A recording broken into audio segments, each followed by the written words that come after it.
Спасибо, нахуй. Витя, ты чему его научил? Света, боже упаси, это не я. Это вон они, от них нахватался. Света, проститутка, пошли домой. Во, ты видала? Вадим, ну как тебе не стыдно? Папа, можно вопрос? Давай! Ну, блядь, ну рожай быстрее! А кто меня принес? Кто, блядь? Хуй пальто, принеси ответ!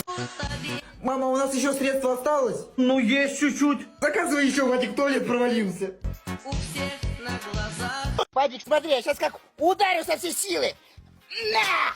Не, Раис, это фигня. Смотри, как я сейчас пиздану ему. А я его сейчас так отхуярю, как папа меня вчера. На! Боже, когда это все закончится? Ай! Это я тебя сейчас отхуярю, как папа вчера. Я все равно малину не люблю. Вот, блядь, у вас такая порода, вам лишь бы что-нибудь сломать. Ну твоя ж порода. Рот закрой.